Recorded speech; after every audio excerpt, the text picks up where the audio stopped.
কেমন অজ্ঞ ছিল সেই জামানার মানুষ, কেমন মূর্খ ছিল সেই জামানার মানুষ। যেই জামানায় মহিলাদের কোনো সম্মান ছিল না, মা বোনদের কোনো ইজ্জত ছিল না। আমার ভাইরা, আমার বন্ধুরা, আমার যদি কোনো কন্যা সন্তান হতো, তাকে জীবন্ত কবরস্থ করে ফেলতো। কথা বলেন ঠিক না বেঠিক? আমার ভাইরা, আল্লাহর নবীর বিশিষ্ট সাহাবী হযরত দাহিয়া কালবী রাদিয়াল্লাহু তাআলা আনহুর নাম আপনারা অনেকেই শুনে থাকবেন। আল্লাহর নবীর সাহাবী, ইসলামের প্রাথমিক জামানায় মুসলমান হয় নাই, পরবর্তী ইসলাম গ্রহণ করে মুসলমান হয়ে গিয়েছে। জোরে বলি সুবহানাল্লাহ। তাহিয়াতুল কালব নামাজ পড়ে আমার নবীজির পিছনে সমস্ত সাহাবারা রাসূলের পিছনে নামাজ শেষ করে বাড়ি ফিরে যায়, কিন্তু তাহিয়াতুল কালবি বাড়ি ফেরে না। নামাজ শেষ করে তাসবিহ তাহলিল করে জিকির আজগার করে, আর দীর্ঘ সময় আল্লাহর দরবারে মুনাজাতে মশগুল থাকে। আমার নবীজি একদিন দৃষ্টিগোচর করলেন, দাহিয়াতুল কালবকে বলল, ও দাহিয়াতুল কালব, আমি লক্ষ্য করেছি এবং আমার সাহাবারাও আমার কাছে অভিযোগ দিয়েছে, সবাই নামাজ শেষ করে যার যার বাড়িতে ফিরে যায়, কিন্তু তুমি দাহিয়াতুল কালব কেন বাড়ির দিকে ফেরো না? তুমি কেন দীর্ঘ সময় মসজিদের ভিতরে বসে থাকো? আর কি এমন দোয়া করো তোমার চোখ দিয়ে দর দর করে পানি গড়িয়ে পড়ে? দাহিয়াতুল কালব বলল, ইয়া রাসূলুল্লাহ, ইয়া হাবিবাল্লাহ, বলেন তো আমি যে অপরাধ করেছি আল্লাহ রাব্বুল আলামিন কি আমাকে মাফ করে দিবে? নবী আমার বললেন, ও দাহিয়াতুল কালব, যেহেতু তুমি ঈমান ও ইসলাম গ্রহণ করে মুসলমান হয়ে গেছো, সুতরাং তোমার আগের সমস্ত গুনাহ রব্বুল আলামিন মাফ করে দিবে। জোরে বলেন সুবহানাল্লাহ। ও রহমান, তুমি আমায় রহম করো, ও দয়াবান, তুমি আমায় দয়া করো। ঠিক কিনা বলেন? সবাই প্রাণ খুলে, ও রহমান, তুমি আমায় রহম করো, ও দয়াবান, তুমি আমায় দয়া করো। লা ইলাহা ইল্লাল্লাহ। আওয়াজ কমে যাচ্ছে কেন বলেন?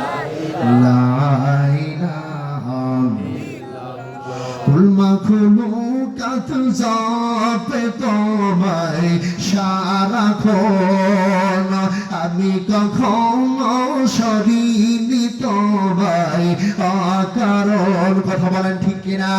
কুল মাখলুকাত জাপে তোমায় সারাক্ষণ, আমি কখনো সরিনি তোমায় অকারণ। আমি গুনাহগার, আমায় তুমি ক্ষমা করো, ও রহমান, তুমি আমায় রহম করো। লা ইলাহা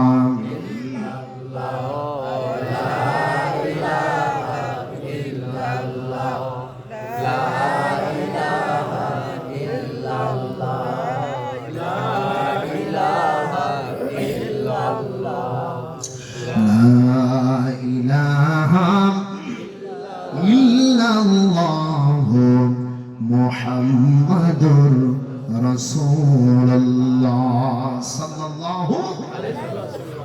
তাহলে নবী আমার দাহিয়াতুল কালবকে বলল, দাহিয়াতুল কালব, যেহেতু তুমি কালেমা পড়ে ইসলাম গ্রহণ করেছো, সুতরাং আল্লাহ রাব্বুল আলামিন তোমার আগের সমস্ত গুনাহ মাফ করে দিয়েছে। জোরে বলেন সুবহানাল্লাহ। দাহিয়াতুল কালব দু চোখের পানি ছেড়ে দরদর করে কাঁদতে লাগলেন, আর রাসূলকে বললেন, ও রাসূল, মনে হয় আমি এমন অপরাধ করেছি আমার আল্লাহ আমাকে কখনো মাফ করবে না। নবী আমার বললেন, ও দাহিয়াতুল কালব, তুমি কি এমন অপরাধ করেছো যে অপরাধ আল্লাহ রাব্বুল আলামিন তোমাকে মাফ করবে না? দাহিয়াতুল কালব বলল, হে রাসূলুল্লাহ, হে হাবিবাল্লাহ, জাহিলি যুগে, আমি জাহিলিয়ার যুগে আমার স্ত্রী গর্ভবতী হয়ে গেল। স্ত্রী গর্ভবতী হয়ে যাওয়ার পর ব্যবসার কাজে আমি জন্মভূমি ছেড়ে অন্য শহরে চলে গেলাম।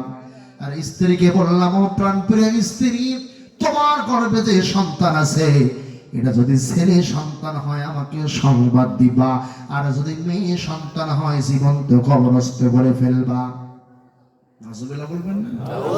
আমার ভাই তখন দায়াতুল কাল বললাম, ইয়া রাসূলুল্লাহ, ইয়া হাবিবাল্লাহ, আমি যখন ব্যবসার কাজে বাড়ি ছেড়ে শহরে চলে গেলাম, আমার স্ত্রীর সন্তান ডেলিভারি হলো, কিন্তু দুর্ভাগ্যক্রমে মেয়ে সন্তান হলো। স্ত্রী আমার কাছে সংবাদ পাঠাইলাম। আমি বললাম, আমার মেয়েকে মেয়ে হয়েছে, আমার মেয়েকে তুমি জীবন্ত কবরস্থ করে ফেলো। কিন্তু মা দুঃখিনী, মা জনম দুঃখিনী মা নিজ হাতে কি সন্তানকে মারতে পারে? জোরে বলেন।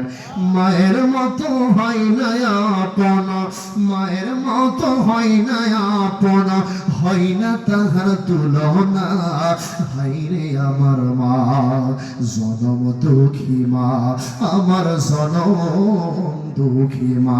কথা বলেন ঠিক কিনা?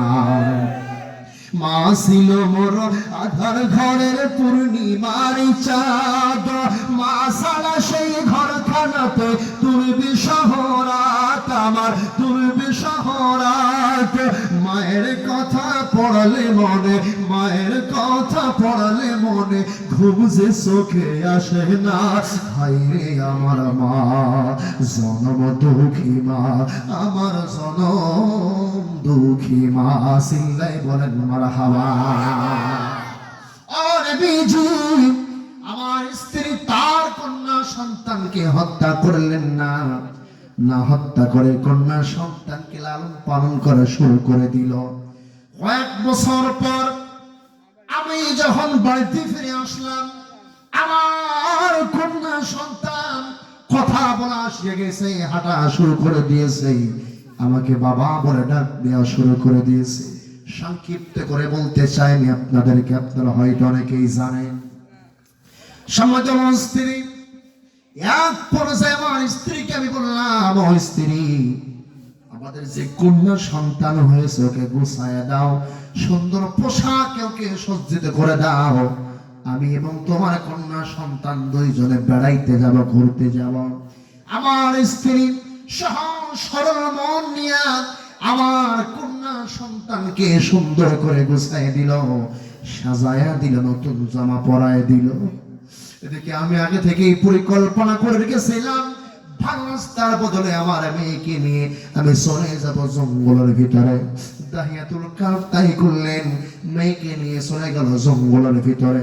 মেয়ে বলে, বাবা, ও বাবা, ভালো রাস্তা রেখে আপনি কেন জঙ্গলের রাস্তায় যান? তার কারণ জঙ্গলের ভিতরে সাপ বিচ্ছু থাকতে পারে। কথা বলেন ঠিক কিনা? আমার ভাইরা, দাহিয়াতুল কালব বলেন, ইয়া রাসূলুল্লাহ, ইয়া হাবিবাল্লাহ, এরপরেও আমার মনটা নরম হয় না। আমি দস্যুর মতো চলে গেলাম জঙ্গলের ভিতরে। জঙ্গলের ভিতরে যাওয়ার পর আমি কোদাল দিয়ে গর্ত খোঁড়া শুরু করে দিলাম। আমার মেয়ে বলে, বাবা, তোমার না কথা ছিল আমাকে নিয়ে তুমি বেড়াইতে যাবা, ঘুরতে যাবা, কিন্তু তুমি এই গহীন জঙ্গলের ভিতরে এসে কেন গর্ত খুঁড়তেছ? যখন আমার গর্ত খোঁড়া শেষ হয়ে গেল, আমি মেয়েকে ডাক দিলাম, ও মা, আসো আসো, দেখো গর্তের ভিতরে কি দেখা যায়। আমার ভাইয়ের, আমার বন্ধুরা, আমার মেয়ে তখনও পর্যন্ত বুঝতে পারে নাই।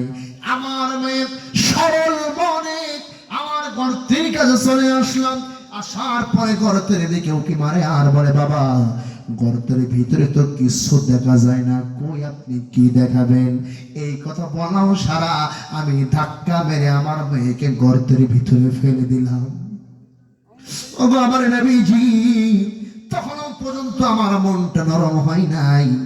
ও নবীজি, আমার মেয়েকে যখন আমি গর্তের ভিতরে ধাক্কা দিয়ে ফেলে দিলাম, তখন আমার মেয়ে বুঝতে পারলো আমাকে বাবা মনে হয় আর বুঝি বাঁচায় রাখবে না। আমার ভাইয়ের, আমার বন্ধুরা, এক পর্যায়ে আমার মেয়ে চিৎকার দিয়ে বললেন, বাবা, এবারের মতো আমাকে ছেড়ে দাও, আমি আর তোমাকে বাবা বলে ডেকে সমাজের ভিতরে কলঙ্কিত করব না, সমাজের ভিতরে তোমার মান সম্মান ইজ্জত নষ্ট করব না। আমাকে একটি বারের জন্য তুমি ছেড়ে দাও, এই গর্ত থেকে আমাকে মুক্ত করে দাও। আমার দু চোখ যেদিকে যায় আমি সেদিকে চলে যাব। আল্লাহ নবীজি এত অনুরোধ করার পরেও আমার মনটা একটুখানি জন্য নরম হলো না। আমি কি করলাম? পাথর নিয়ে এসে আমার জীবন্ত ফুটফুটে কন্যার বুকের উপর আমি পাথর মারলাম। ও নবীজি, আমার কন্যার বুক ফেটে রক্ত বের হয়ে গেল। আমার কন্যা বাবা বাবা বলে ডাকতে ডাকতে দুনিয়া ছেড়ে চলে গেল। ও নবীজি, আমার মনটা একটুখানির জন্য নরম হলো না। আমি কি করলাম? ওই গর্তের উপরে মাটি চাপা দিয়া আমার জীবন্ত কন্যাকে কবরস্থ করে আমি বাড়ির দিকে ফিরে আসলাম। ও নবী, ইসলাম গ্রহণ করার পর যখন আমি জানতে পারলাম মনুষ্যত্বের মতো বড় অপরাধ আর কিছু হতে পারে না। ও নবীজি, জাহেলি যুগে কন্যা সন্তানদেরকে জীবন্ত কবরস্থ করা হতো। ও নবীজি, আমি এমন একটা পাপ করে ফেলেছি, রব্বুল আলামিন কি আমাকে মাফ করবে? আমার নবীজি তাহিয়াতুল কালবের দিক থেকে মুখটা ঘোরায় নিলেন। ও তাহিয়াতুল কালব, তুমি কেমন ভাবে এমন মানুষের মতো নিষ্ঠুর আচরণ করতে পারলা? তোমার কলিজার টুকরা মেয়েকে তুমি হত্যা করতে পারলা? ও তাহিয়াতুল কালব, অন্যায় তো তুমি করেই ফেলেছো, আর তুমি সেটা ভুল বুঝতে পারে আল্লাহর দরবারে